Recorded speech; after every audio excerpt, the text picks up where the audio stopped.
So our summer 25 quilt along projects are almost finished. Today we're going to be adding the borders.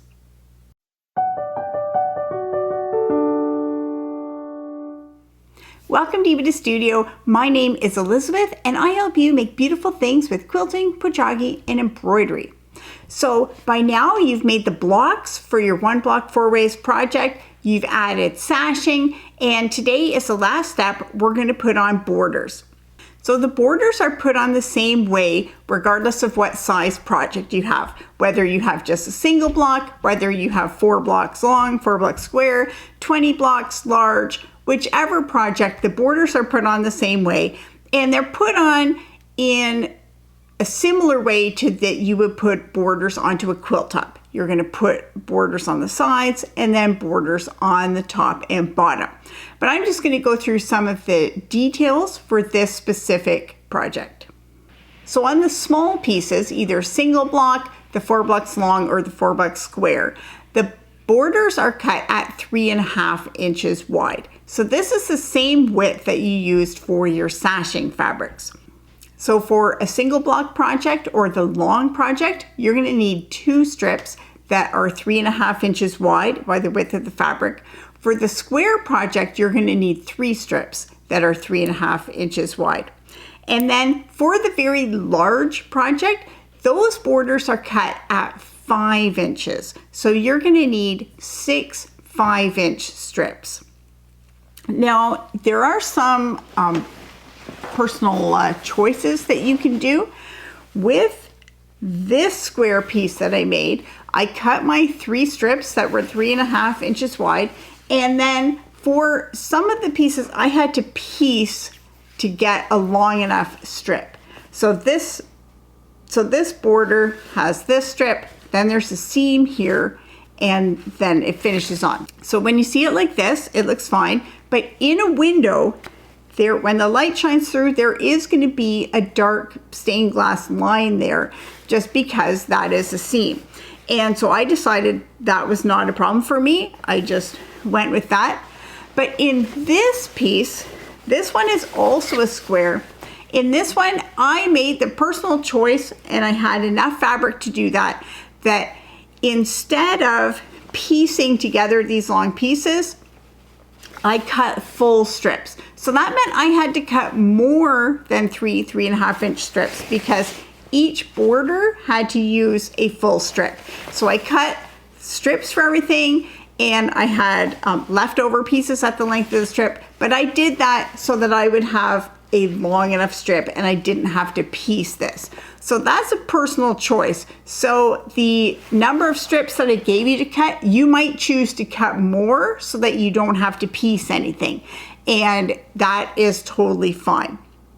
Now on the bigger projects, like the long project and the large project, you are going to have to piece pieces for the border. So I'm going to talk about that. So I am doing a little demo just with a small block, but it's the same basic process. So I'm just going to do a little demo for how to put the borders on, and then I have a couple tips for working with long pieces and long strips.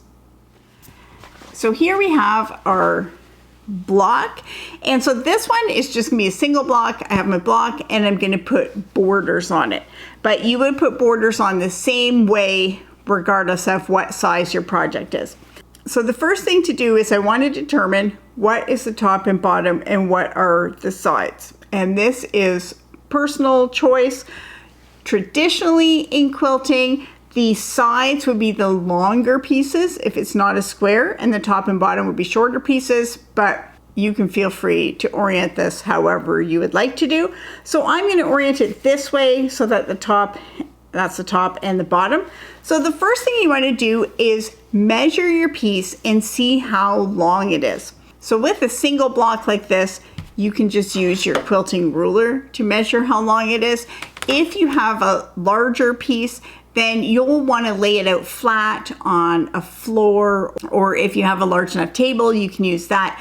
Lay it out flat, and you'll want to use like a metal construction measuring tape just to measure the length of that.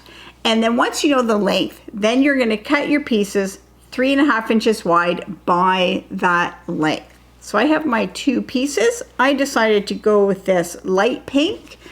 I thought the light pink would kind of match the colors, but also be more subdued. It wouldn't overpower or compete with the bright colors in here. And then we're just going to sew these onto the sides using that same seam that we've used all along. Now I'm going to be using the simple seam, but if you have problems with pressing, then use the alternate seam or the other seam technique. And when I'm adding it, it's going to be much easier if I sew it with the border piece sticking out when I do the first part of the seam, just because then when I am pressing a fabric that doesn't have seams in it.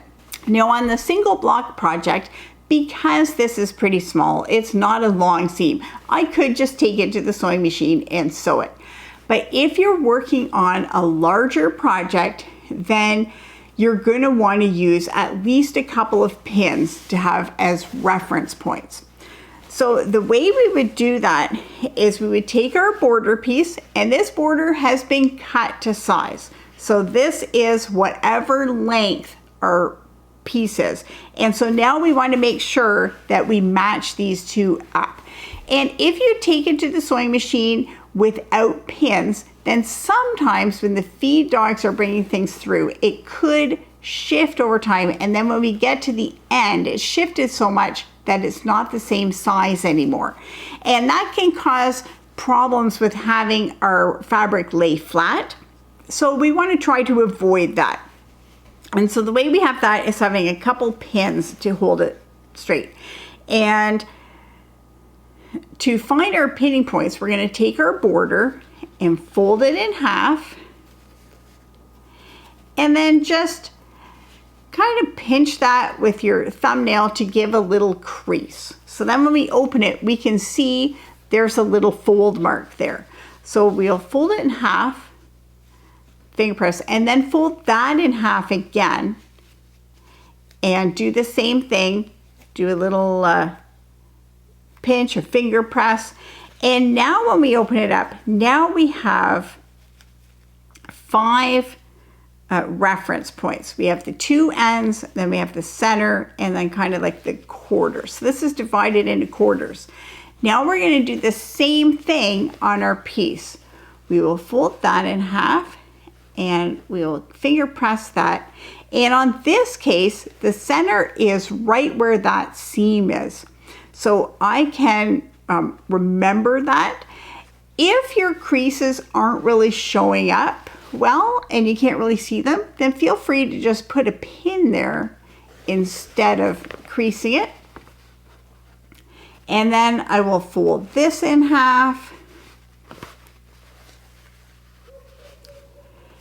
And then do the same thing, just a little finger press. So now I have reference points on my border strip and on my main piece. So now I can line that up, and remember that your edges are offset about 1/4 inch. You should be familiar with the seams by now. So now I can go in and I can line up these creases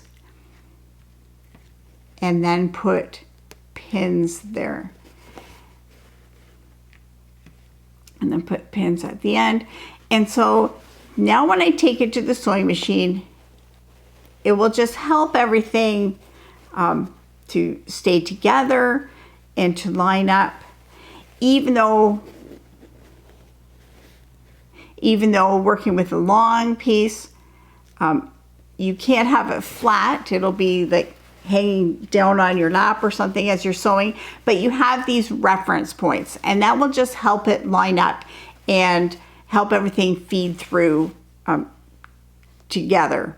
So that is helpful when you're doing long seams. So especially on the larger items, you will want to do that.